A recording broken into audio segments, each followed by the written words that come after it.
Bueno, las glándulas del sistema digestivo, principalmente nosotros vamos a encontrar que las primeras, ¿cierto?, que se relacionan con el sistema o el tubo digestivo en un inicio van a ser las glándulas salivales, ¿ya? Estas glándulas salivales tienen su rol orientado principalmente a la secreción de un líquido, ¿cierto?, que nosotros conocemos como saliva. Por ende, son consideradas como glándulas exocrinas. También vamos a encontrar, obviamente, el funcionamiento del hígado, del páncreas, ¿cierto?, que son glándulas accesorias y que están conectadas por medios de conductos, con la finalidad, obviamente, de conectarse con la superficie epitelial de la zona del tubo digestivo, en donde obviamente tienen la posibilidad de liberar sus distintas secreciones. Las glándulas salivales están conformadas principalmente por tres pares de glándulas, las cuales son la glándula parótida, que si ustedes bien se dan cuenta, se ubica en toda la rama mandibular en su porción posterior. Vamos a tener también la glándula submandibular, que claramente se ubica bajo la zona de la mandíbula, y luego vamos a tener la glándula sublingual, que tal como ustedes ya se darán cuenta, se ubica bajo la lengua. Cada una de estas glándulas tiene la posibilidad de poder secretar un elemento o una sustancia acuosa que van a permitir, obviamente, transformar y en cierta manera cambiar la textura del alimento que nosotros consumimos de forma continua. La glándula parótida del 100% contribuye al 25% de secreción de saliva, a diferencia de la submandibular, que secreta el 70% restante. Por ende, la sublingual solamente secreta el 5%. Por ende, vamos a encontrar que la glándula submandibular es una de las tres glándulas que sintetiza o secreta la mayor cantidad, en relación a porcentaje, de saliva en la zona de la cavidad oral. En una segunda instancia está la glándula parótida con un 25% y luego la glándula sublingual con un 5%. Luego tenemos el páncreas. El páncreas es una glándula mixta. ¿Y por qué es una glándula mixta? Porque tiene la posibilidad de funcionar como una glándula exocrina y también como una glándula endocrina.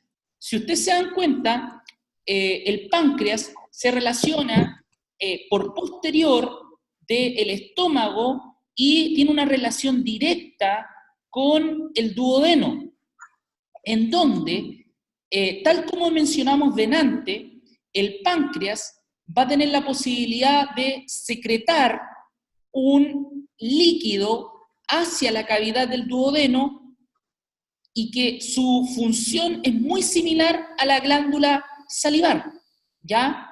O si no, o mejor dicho, ¿cierto?, que la finalidad es provocar un proceso digestivo en esta estructura. Este jugo se denomina jugo pancreático. Además, el páncreas tiene una funcionalidad endocrina, en donde nosotros vamos a encontrar que la histología del páncreas está dada principalmente por células que están capacitadas y diseñadas para secretar hormonas que funcionan dentro de los procesos digestivos. Una de las hormonas que secreta o sintetiza el páncreas es el glucagón, la insulina. Estas hormonas actúan en forma conjunta, nivelando los niveles de glicemia que nosotros tenemos a nivel sanguíneo. Cuando nosotros consumimos algún tipo de alimento, los niveles de glicemia aumentan a nivel sanguíneo. con la finalidad de mantener un estándar que va entre los 75 a 100 decilitros a nivel sanguíneo de glicemia. Esta normalidad o este equilibrio de los niveles de glicemia va a estar dada principalmente por la insulina, porque la insulina lo que va a hacer es tomar esa glicemia y va a permitir, ¿cierto?, que a través de algunos canales ubicados en las distintas células de nuestro cuerpo, activen algunas proteínas que nosotros vamos a encontrar en estas células, y como consecuencia permitir que la glucosa a nivel sanguíneo, ¿cierto?, disminuya, y esa a su vez pueda ingresar hacia la célula para que ocurra obviamente los procesos de respiración celular. Entonces, cuando nosotros tenemos la insulina, o mejor dicho, cuando nosotros tenemos la glicemia en niveles más altos, se sintetiza la glicemia con la finalidad de generar obviamente un efecto hipoglicemiante. Y es por lo mismo que la insulina se denomina como una hormona hipoglicemiante. Por el contrario, cuando nosotros tenemos niveles de glicemia bajo, claramente la necesidad de presentar una sustancia que permita realizar distintas funciones en nuestro cuerpo es necesaria. Y es por eso que entra el glucagón. El glucagón lo que hace es, se dirige, por ejemplo, al hígado, se dirige hacia los músculos, lo cual va a hacer que el glucagón transforme el glucógeno, que está almacenado en estos órganos que yo mencioné, y permita la liberación de la glucosa a nivel sanguíneo, aumentando los niveles de glicemia. Y por ende, obviamente, aquí se estimula el páncreas y por ende sintetiza la insulina. Entonces, nosotros estamos dentro de un proceso constante de estar en una situación de hipoglicemia y de hiperglicemia, ¿ya? Y estos procesos van a generar una estimulación a nivel pancreático para poder sintetizar la insulina o el glucagón. A su vez, el páncreas también sintetiza otra hormona que se denomina somatostatina, la cual regula el funcionamiento de la glucosa y el glucagón, es decir, de la insulina y el glucagón. Por ende, véalo de esta manera.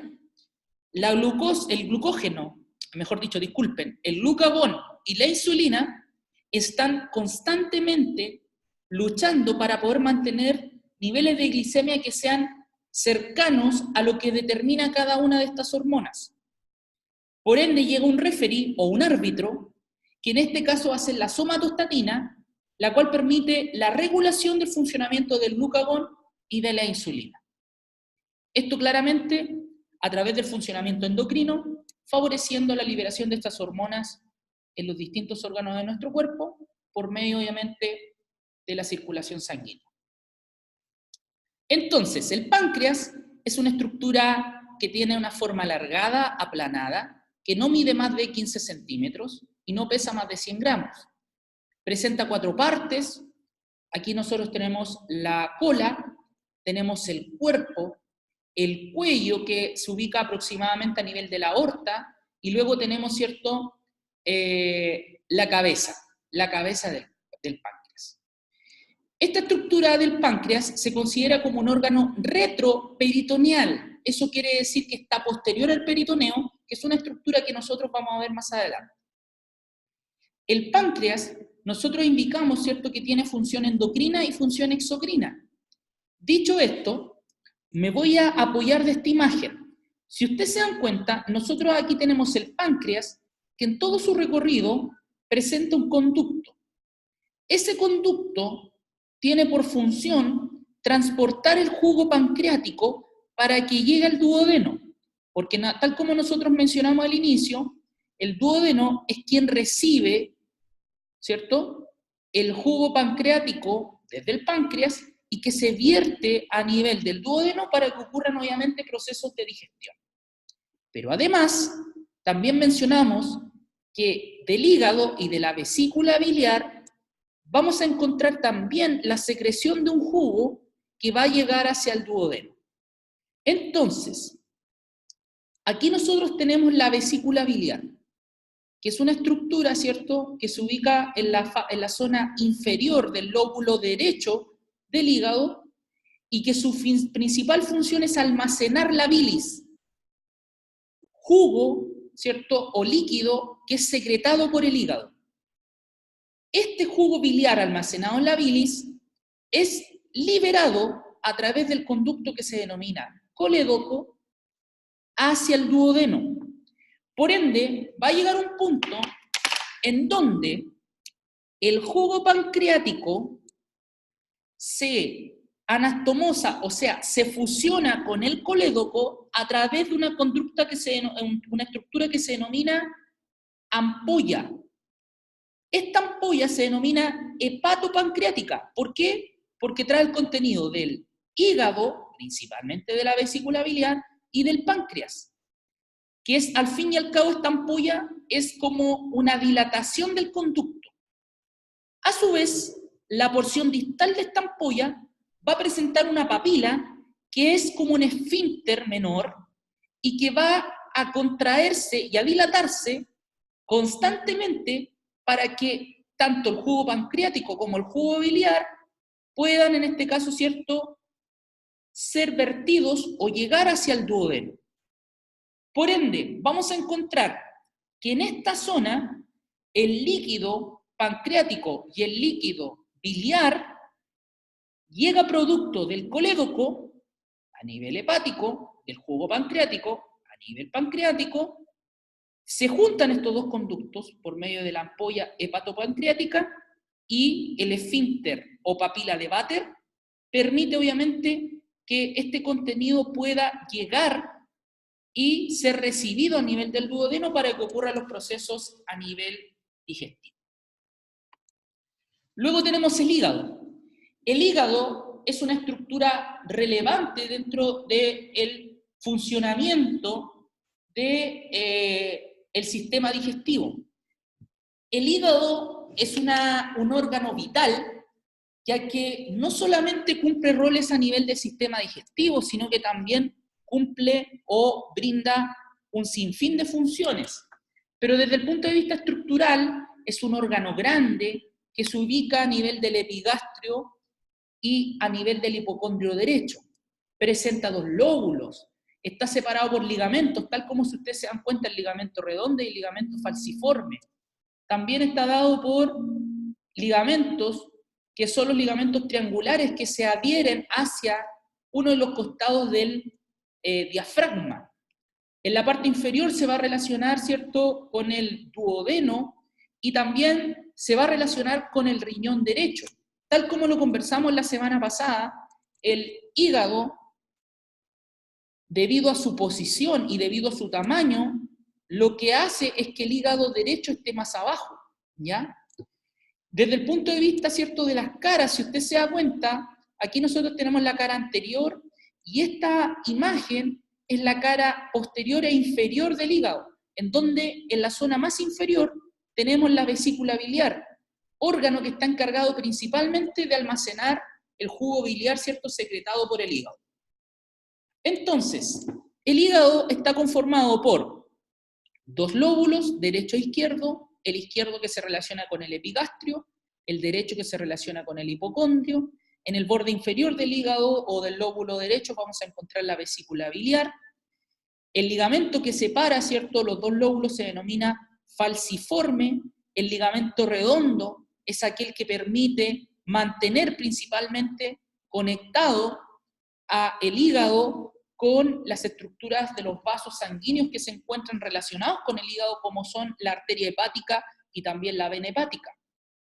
Presenta un sinfín de funciones que no solamente están relacionadas con la producción de bilis, tal como lo dice el cuadro, que es necesaria para la digestión de alimentos, sino que también sintetiza proteínas como la albúmina. Está relacionado también con el metabolismo de los lípidos. Sintetiza o metaboliza también los carbohidratos, o sea, tiene la posibilidad, chiquillos, de también generar glucosa, almacenar también la glucosa.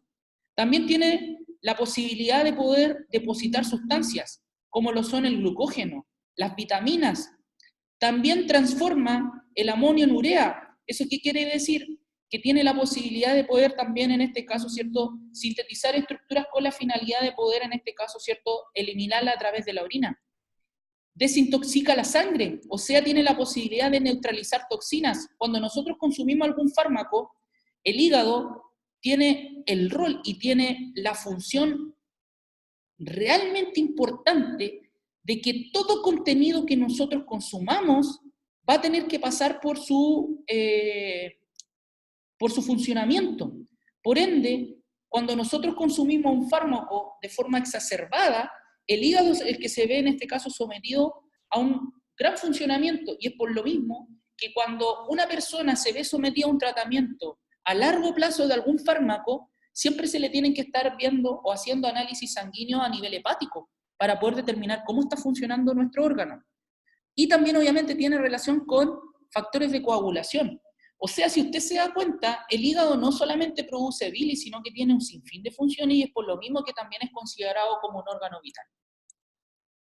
Desde el punto de vista de la circulación, tal como yo les mostré al inicio, les dije que la zona abdominal tiene un rol fundamental desde el punto de vista de los vasos sanguíneos.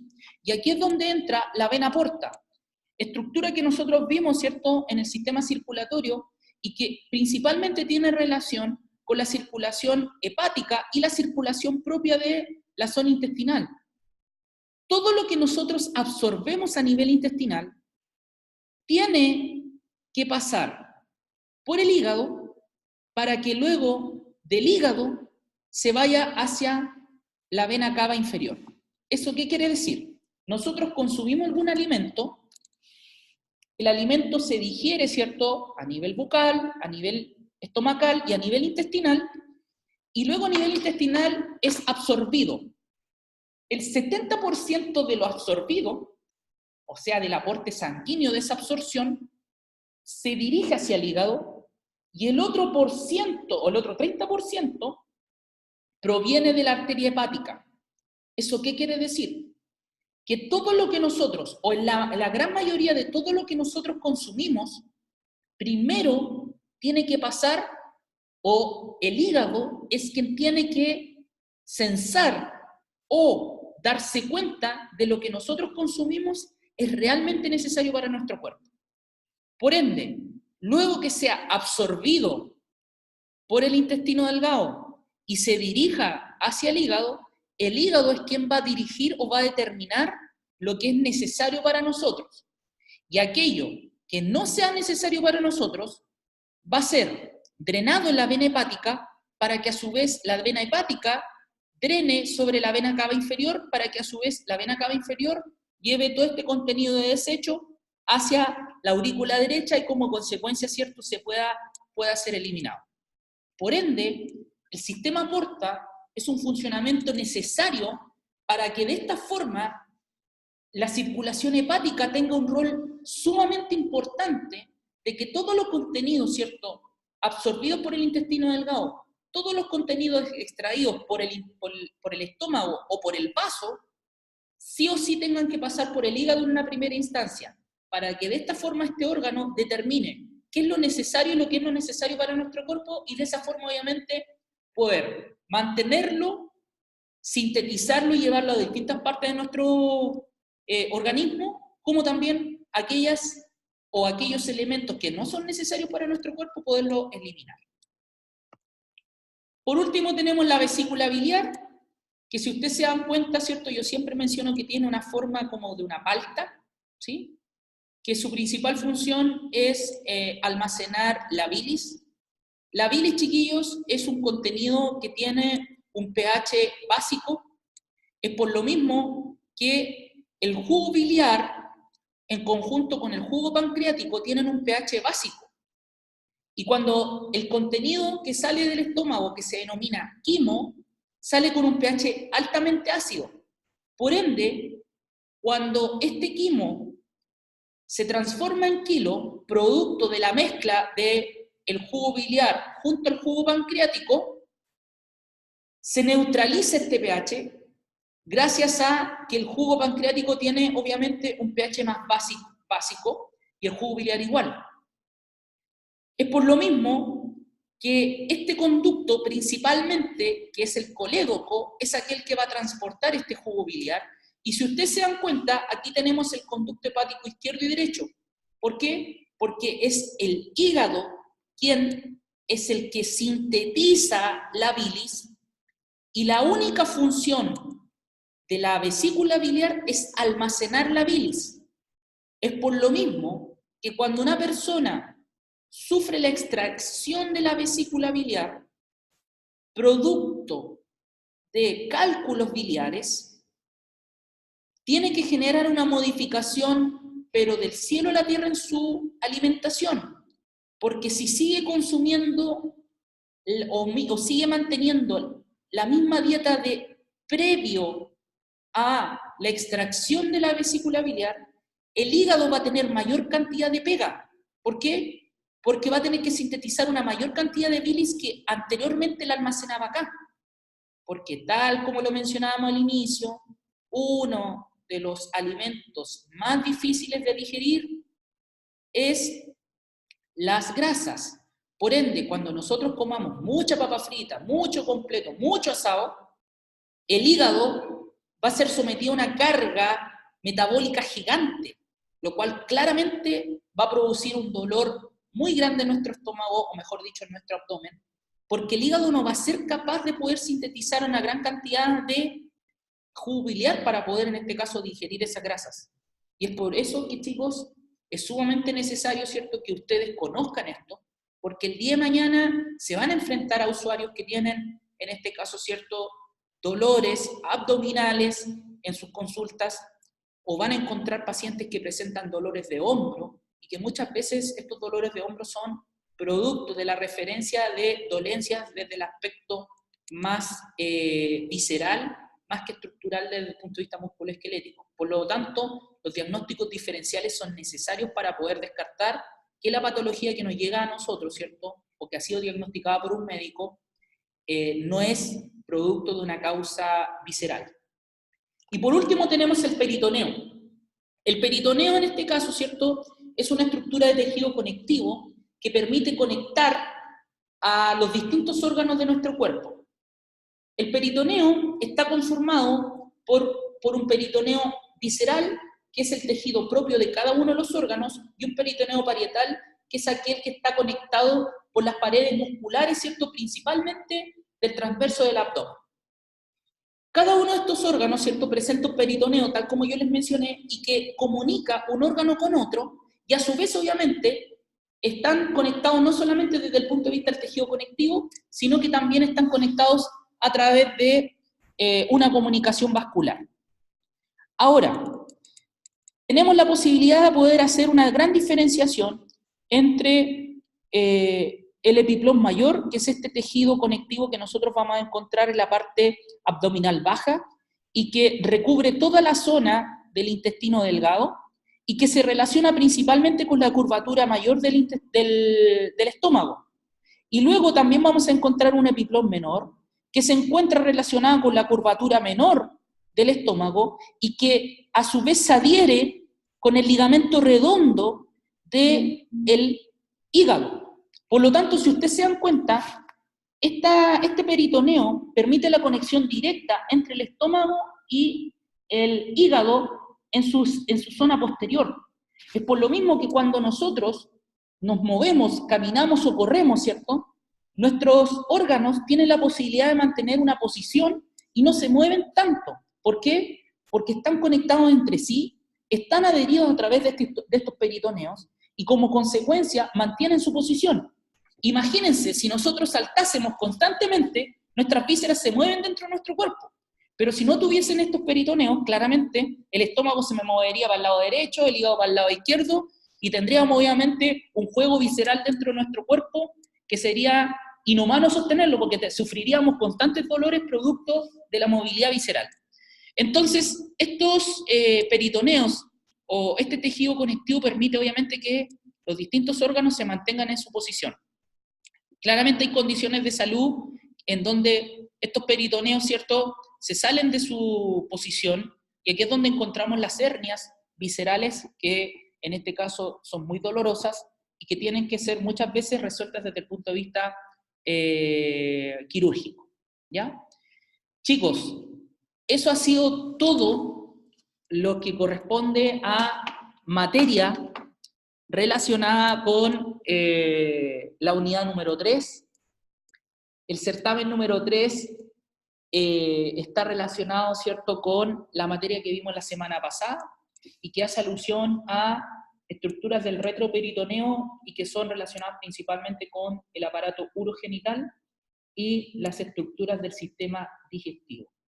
Los escucho, los leo por si tienen alguna duda o consulta.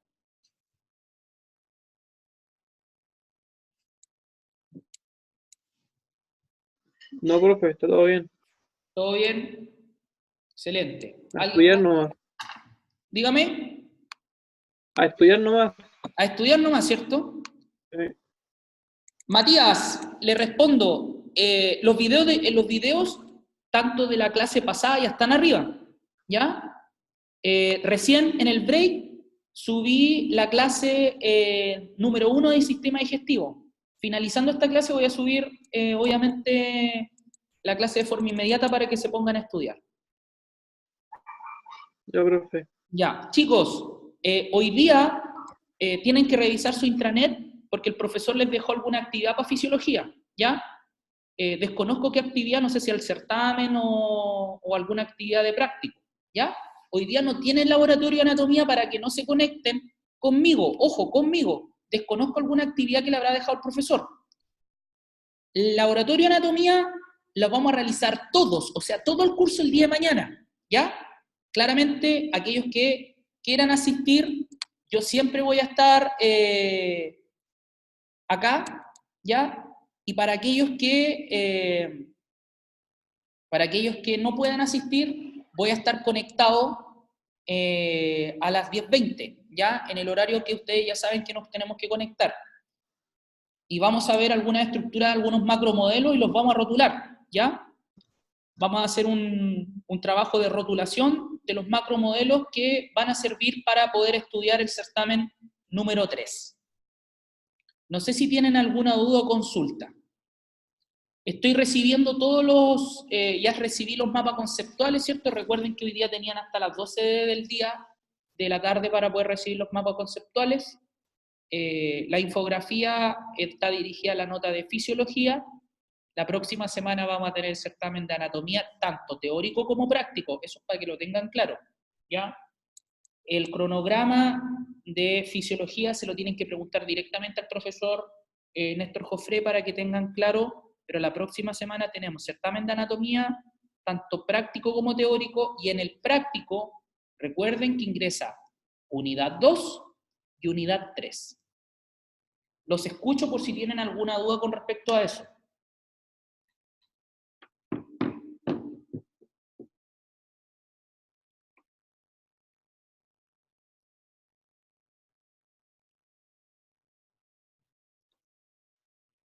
Ya. Si no hay más dudas, chicos, me retiro. Mucho éxito, mucha suerte. Y cualquier duda, ustedes saben, me pueden escribir, en este caso, ¿cierto?, al correo. Un abrazo, ¿cierto? Y que les vaya muy bien. Chao, chao.